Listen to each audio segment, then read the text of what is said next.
Hi friends, तो हम देख रहे थे MA 2024 का पॉलिटिकल साइंस का पेपर, जिसका पेपर नेम है रिसर्च मैथडोलॉजी और इसका कोड है G370।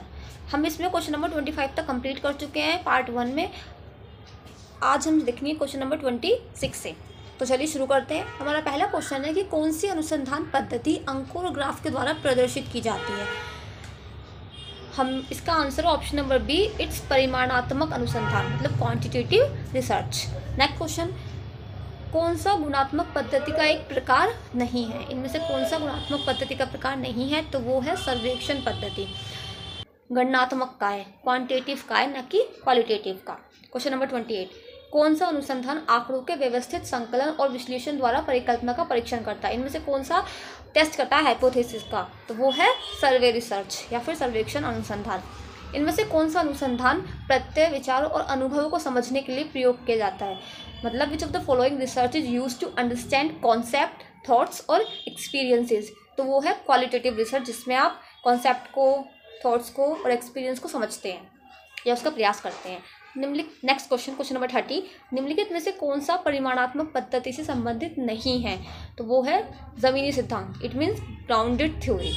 31, निम्नलिखित में से कौन सा प्राथमिक आंकड़ों के संकलन के लिए प्रयोग नहीं किया जा सकता। हमने देखा था आंकड़े एकत्र करने के दो तरीके, प्राथमिक और द्वितीयक, प्राइमरी और सेकेंडरी। प्राइमरी में जिसमें आप डायरेक्ट व्यक्ति से पहली बार में कोई आंकड़े एकत्र करते हैं, जैसे साक्षात्कार, इंटरव्यू, ऑब्जर्वेशन। पुस्तकें जो है वो सेकेंडरी सोर्स ऑफ डाटा है, कलेक्टिंग डाटा है। अब इसमें दो बातें याद रखनी है। जो पुस्तकें होती हैं ना, इस दो तरह की, ऑटोबायोग्राफी और बायोग्राफी। जो ऑटोबायोग्राफी होती हैं वो है प्राइमरी सोर्स, जबकि जो बायोग्राफी है वो है सेकेंडरी सोर्स। तो इसका आंसर हो गया answer number B. Question number 32, which of the following is the primary source of data. अब इसमें क्वेश्चन में डाउट है। देखिए, ये जो आंसर्स हमने जो लगाए हैं ना, इसमें ये सारे केवल और केवल CCSU के जो आंसर किया उस पर बेस्ड है। तो जो CCSU ने हमें आंसर की दिया, हमने उसी के अकॉर्डिंग सारे आंसर बताए हैं आपको। तो इसमें आप देखिए क्वेश्चन है कि इनमें से कौन सा आंकड़ों का प्राथमिक स्रोत है। जो आंसर किया उसमें लिखा है कि इनमें से कोई भी नहीं, none of the above. But आप अगर इससे पहले वाले क्वेश्चन को देखेंगे 31 वाले को, तो उसमें पूछा है कि इनमें से कौन सा प्राथमिक आंकड़ों का स्रोत नहीं है। तो जब पुस्तकें नहीं है तो जो बचा वो तो होगा। इसका मतलब साक्षात्कार, जो अवलोकन, इंटरव्यू, जो ऑब्जर्वेशन है, वो प्राइमरी सोर्स ऑफ डाटा है। लेकिन इसमें क्या दिखाया है, इसमें लिखा है इसमें आंसर इंटरव्यू होना चाहिए मेरे हिसाब से, बट CCSU ने लगाया है D। तो इसका आंसर हम अगर CCSU की आंसर के अकॉर्डिंग माने तो D ही है। बट वैसे अगर हमारे किताबों के जरिए या फिर आप इससे पहले वाले क्वेश्चन को देखेंगे तो इसका आंसर C होना चाहिए, C मेरे हिसाब से, इंटरव्यू। तो आप देख लीजिए। अब क्वेश्चन नंबर 33, निम्नलिखित में से कौन सा आंकड़ों का द्वितीयक स्रोत है, मतलब secondary source of data. Newspaper. ये आगे क्वेश्चन, ऑटोबायोग्राफी के आंकड़ों के संकलन के लिए किस प्रकार के स्रोत के रूप में प्रयोग किया जाता है। मतलब जो ऑटोबायोग्राफी है वो can be use as a source of data collection, is primary source, और जो बायोग्राफी है वो सेकेंडरी सोर्स है। नेक्स्ट क्वेश्चन, क्वेश्चन नंबर 35, निम्नलिखित में से कौन सा चर मात्रात्मक पदों में प्रदर्शित नहीं किया सकता। मतलब which of the following variable can not be expressed in quantitative terms, तो वो है वैवाहिक स्थिति। अब वैवाहिक स्थिति को चरों के माध्यम से प्रकट नहीं कर सकते हैं। क्वेश्चन नंबर 36, निम्नलिखित अनुसंधान की प्रक्रिया में परिकल्पना के निर्माण के पश्चात क्या आता है। हमने देखा था जो प्रोसेस ऑफ रिसर्च होता है उसमें कई सारे स्टेप होते हैं, जिसमें फर्स्ट स्टेप आप मुझे कमेंट में बताएंगे। मैंने आपको ये पार्ट 1 वीडियो में कंप्लीट स्टेप बताया है, तो प्लीज़ कमेंट करिएगा कि फर्स्ट स्टेप क्या है और लास्ट स्टेप भी क्या है, आप ये मुझे बताइएगा। चलिए, इसका आंसर है D, फॉर्मुलेशन ऑफ हाइपोथेसिस के बाद आता है सिलेक्शन ऑफ टूल, इसके बाद आता है कलेक्टिंग डाटा, उसके बाद एनालाइजिंग डाटा। फर्स्ट और लास्ट स्टेप आप मुझे कमेंट में बताएंगे। I am waiting. निम्नलिखित में से कौन सा परिकल्पना का कार्य नहीं है।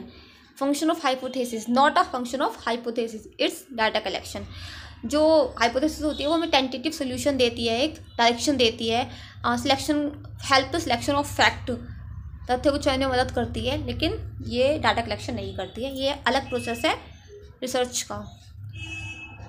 समाजमिति द्वारा किस प्रकार के आंकड़ों का संकलन किया जाता है, वो है प्राथमिक आंकड़ों का। ये जो समाजमिति, सोशियोमेट्री, इस तरह के कई सारे वो आपको ये पढ़ने पड़ेंगे। निम्नलिखित में से कौन सा अनुसंधान में आंकड़ों के संबंध में सत्य है। आंकड़े कैसे होते हैं, आंकड़े क्वालिटेटिव भी हो सकते हैं, क्वांटिटेटिव। तो इसका आंसर हो गया C। क्वेश्चन नंबर 40, निम्नलिखित में से कौन सी ज्ञान प्राप्त करने की वैज्ञानिक विधि की विशेषता नहीं है। वो है व्यक्तिनिष्ठता, मतलब सब्जेक्टिविटी, बाकी सब हैं पर ये नहीं है, नॉट पूछिए। निम्नलिखित में से कौन सा आगमनात्मक तर्क के विषय में सही है? जो रीजनिंग होती है दो तरह की होती है, इंडक्टिव और डिडक्टिव। इंडक्टिव में क्या होता है, ये विशेष से सामान्य की ओर चलती है, पर्टिकुलर टू जनरल, और जबकि डिडक्टिव जो होती है वो सामान्य से विशेष की ओर चलती है।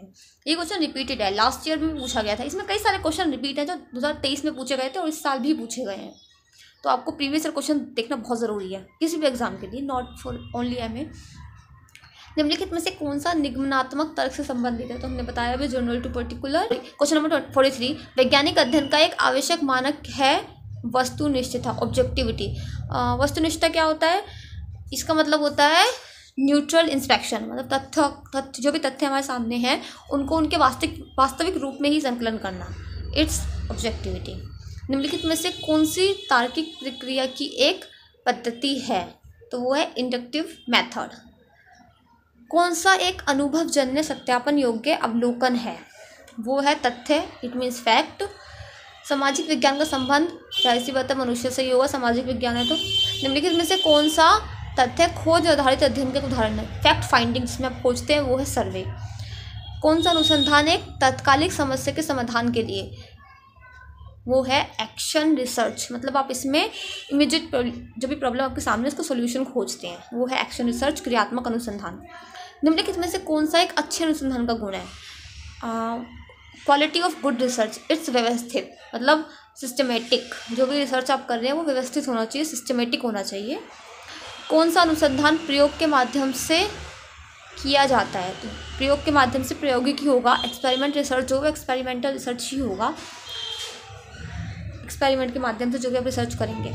तो यहाँ तक हमने कंप्लीट कर लिया क्वेश्चन नंबर 50 तक। 2 पार्ट्स आ चुके हैं इस वीडियो के। अब हम नेक्स्ट 25 क्वेश्चन देखेंगे नेक्स्ट वीडियो में, पार्ट 3 में। इस तरह से 4 पार्ट में कंप्लीट एक पेपर कंप्लीट हो जाएगा, वरना वीडियो बहुत लंबी हो जाएगी। तो चलिए मिलते हैं नेक्स्ट वीडियो में। Bye bye, have a good day.